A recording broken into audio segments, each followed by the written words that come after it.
Queria primeiramente cumprimentar o deputado Pedro Satélite, lá do meu estado, que está nos visitando aqui, o Disney, seu assessor, o empresário Sérgio e a Edilane. Sejam muito bem-vindos aqui ao Senado Federal. E a todos que estão nos assistindo, eu queria dizer, fique tranquilo, essas profecias do senador que me antecedeu, que eu não vou falar o nome para não dar o artigo 14, senão ele tem direito a falar de novo, pode ficar tranquilo, o mundo não vai acabar amanhã. Essas profecias vocês viram, aliás, quando foi no ano 2000, falaram que ia ter o bug do milênio e que o mundo ia acabar, aquela coisa toda. Não acabou e o mundo continua aí. Na verdade é que há pouco tempo as pessoas perguntavam, qual a saída? Tem uma luz no fim do túnel? E aí a gente dizia, que túnel? Você não via nem o túnel. Agora nós já temos pelo menos uma luz, já vemos o túnel, já vemos saídas. É evidente que quando um doente está na UTI, o que se busca é uma saída. E para ter uma saída, para cura, precisa de remédio. Lógico que nesse momento de falta de dinheiro, o remédio é amargo. Toda casa, eu estou aqui na frente de servidores públicos e eu tenho experiência e sei mais do que ninguém que o servidor público, ele sabe o que é salário. Ele sabe, às vezes, quando sobra mês e falta salário. Na casa da gente, a gente tem essa experiência. Ainda mais nós, que geralmente temos que tirar leite de pedra para o salário da gente subir. Não é à toa que vocês estão aqui. Então, o que acontece? Quando a gente dá uma extrapoladinha no cartão, o que a gente faz? A gente precisa enxugar os gastos para no outro mês a gente conseguir pagar. Mas aí, de repente, vocês falam, olha, você chega para os filhos e fala, olha, nós vamos ter que cortar um pouco do cinema. Aquela viagem para a Disney não vai ser possível. O almoço no restaurante também não vai dar para ser todo domingo. Vamos ter que dar uma enxugada. Aí vem o filho mais velho, já ali adolescente, estudando em algumas escolas cheias de petista. Ele chega e fala, não, senhor, o senhor quer só em cima do nosso lombo, né? Em cima do cartão de crédito da Visa, o senhor não quer fazer o ajuste de conta. Tá, mas a Visa não quer saber. Nós pegamos o dinheiro. Essa que é a conversa. O ajuste é aqui em casa. Assim é o Brasil. Em 30 anos, nós já fizemos 2 moratórias. É aquela, devo, não nego, pago quando puder. Isso tem um alívio momentâneo, mas a partir de um certo momento, a gente vai perdendo a credibilidade. Por isso que nós pagamos tantos juros. Tem uma falácia aqui, que um companheiro, que eu não vou falar o nome também, para não dizer que é perseguição, ele disse o seguinte, nós pagamos a dívida externa. O Brasil não deve mais nada, nunca na história desse país. Pois bem, pagamos a dívida externa.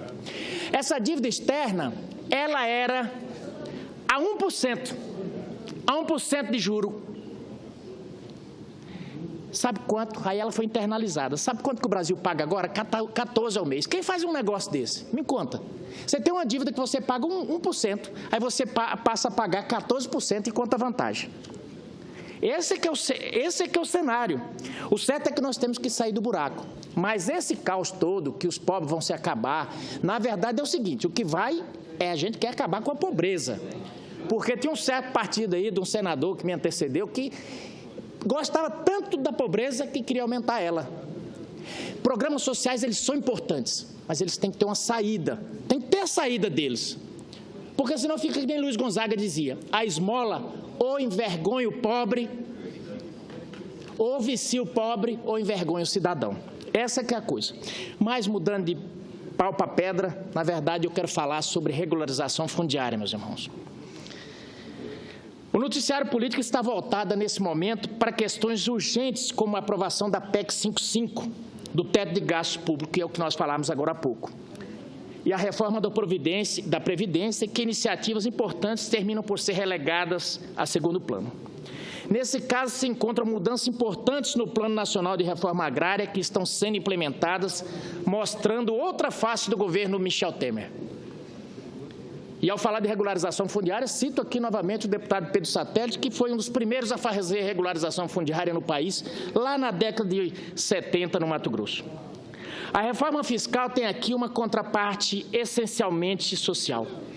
O presidente tem dado orientações explícitas a esse aspecto social de sua atuação, enfatizando todo um processo de aprimoramento dos instrumentos de obtenção de terras, de titulação dos assentamentos, de novo processo de seleção dos beneficiários e de regulamentação das terras cultivadas, sem anuência do INCRA.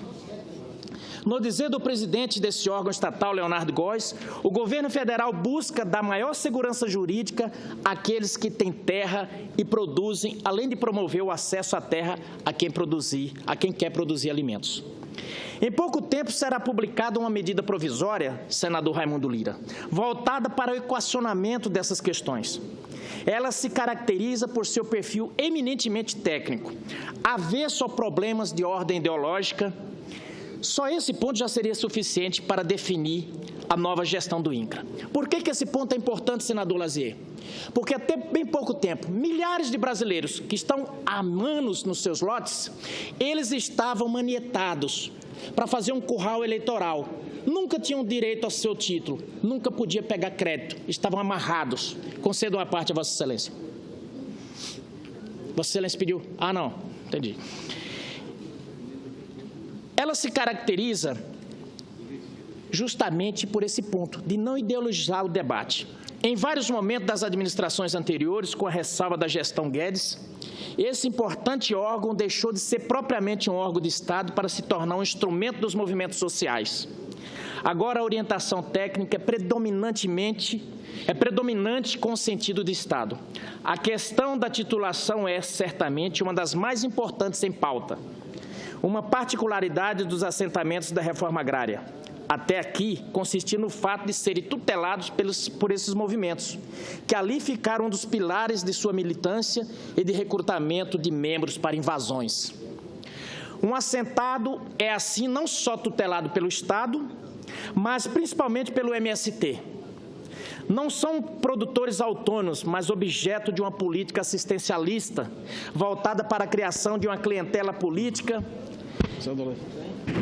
que serve, senador, o deputado Pedro Satélite. Ficam à mercê de cestas e ficam à mercê dos anseios de quem os queria tutelar. Também não são... Pois uma parte. Com muito prazer, senador Cidinho. Queria, em primeiro lugar, parabenizar Vossa Excelência por abordar um assunto tão importante, principalmente para o nosso estado do Mato Grosso, a questão da regularização fundiária. Com certeza, nós temos aqui também o deputado Pedro Satélite, que é lá do Mato Grosso, que é um lutador por essa causa. E anunciar que dia 17 de novembro, nós temos já uma audiência marcada com toda a bancada federal do estado do Mato Grosso, com o ministro da Casa Civil, Eliseu Padilha, para tratar justamente desse tema da regularização fundiária como uma prioridade sendo o estado do Mato Grosso, porque nós temos problemas mais graves sobre esse tema. E ainda, para os telespectadores que nos assistem da TV Senado, o anúncio que a decisão da nossa bancada, dos 3 senadores de Mato Grosso, mais os 8 deputados federais, que a emenda nossa impositiva de bancada, nós destinamos à regularização fundiária do nosso estado, no valor de 64 milhões e 500. Evidentemente que não é tudo o que a gente precisa, mas um problema que nos aflige e aflige várias cidades do Mato Grosso já há mais de 20 anos, daquilo que Vossa Excelência tem falado aí, da questão da regularização dos assentamentos, cidades, pessoas que não têm o lote urbano, de pessoas que estão numa área já há mais de 20, 25 anos, não tem sua escritura, e o governo do presidente Michel Temer está tendo essa oportunidade, essa visão e essa sensibilidade de começar por Mato Grosso esse grande trabalho da regularização fundiária no Brasil. Então, parabéns a Vossa Excelência por estar abordando esse assunto nessa tarde. Muito obrigado, senador Cidinho. Vossa Excelência conhece muito bem os problemas da regularização fundiária. Então, essas pessoas acabam também não sendo propriamente agricultores familiares, por não deterem a propriedade das suas terras. Eles não se sentem assim. Com a titulação, abre-se a possibilidade de se tornarem verdadeiramente agricultores familiares, com melhores condições de obtenção de crédito, de compra de maquinário e de assistência técnica. Um agricultor familiar entra numa relação de mercado, tem melhores condições de trabalho e de educação para os seus filhos, vislumbrando um futuro melhor. Contraste-se, por exemplo, a condição dos agricultores familiares no sistema integrado da produção no sul do país, envolvendo as cadeias produtivo, tabaco, de aves e de suíno, e se estendendo a outros setores produtivos com a dos assentados. Uns são prósperos, outros vivem em favelas rurais. Muitos assentamentos têm agricultores produtivos que almejam tornar-se familiares, mas se veem impedidos por não poderem adquirir terras de seus vizinhos que não produzem e vivem de assistência estatal. Pelos critérios atuais, ao cultivar as terras desses seus vizinhos, que podem tê-las cedido mediante um contrato informal de arrendamento ou de compra e venda, eles se encontram em situação irregular. Aliás, ambos estão, por não serem proprietários de suas respectivas terras, são tutelados, não têm liberdade de escolha. Pela nova medida provisória, porém, poderão regularizar sua situação, aumentando a produção de alimentos, e a terra pode ser cultivada por quem quer realmente produzir.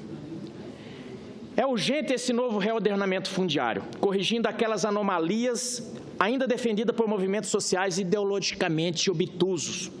A nova seleção de beneficiários almeja ser técnica e transparente, deixando de ser um instrumento do MST, deixando de ser uma extensão do braço e das ideias do senhor Pedro Stedley. A nova seleção de beneficiário almeja ser diferente do que vinha acontecendo. Antes, essas pessoas tinham a função de escolher os beneficiários, aumentando assim a sua militância. Várias denúncias, aliás, têm aparecido envolvendo pessoas que já são proprietárias, funcionários públicos, militantes, etc.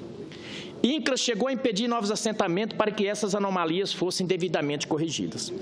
O descalabro era enorme, produzido principalmente pelo viés ideológico e político partidário que presidia o processo seletivo. Haverá agora um papel mais importante das prefeituras e, sobretudo, maior da divulgação de todo esse processo.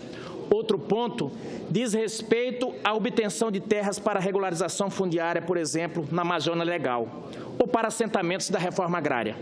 Há necessidade de acelerar os trâmites administrativos para tudo se resolver o mais rapidamente possível. Imagine-se a situação de um proprietário que tem a sua terra invadida enquanto decisões judiciais de reintegração de posse não são cumpridas. O Pará é um estado que vive enorme crise numa situação que poderíamos designar como terra sem lei. Um tal mecanismo de obtenção de terras a preço vigente e com pagamento em dinheiro e não necessariamente mediante títulos da dívida agrária. Seria um instrumento que poderia facilitar o equacionamento de tais conflitos, além, evidentemente, de maior respeito à lei, não seguida em vários estados do país. Seriam compras nas condições de uma economia de mercado. O campo brasileiro foi, nos governos petistas, um terreno privilegiado de conflitos, como se tivéssemos aqui uma luta de classes que terminaria com a vitória revolucionária dos campesinos, dos ditos movimentos sociais. O setor rural, a despeito dos ideólogos esquerdistas ou direitistas, foi, porém, objeto de um verdadeiro conflito. E agora precisamos de uma reforma que possa mudar tudo isso. A realidade mudou completamente nas últimas décadas e cabe agora uma nova legislação e uma nova política que reflitam e deem conta dessa nova situação. Acaba de chegar aqui o nosso presidente do Senado Federal, Renan Calheiros, ao passo em que agradeço a todos e agradeço à presidente Regina pela tolerância no tempo. Muito obrigado.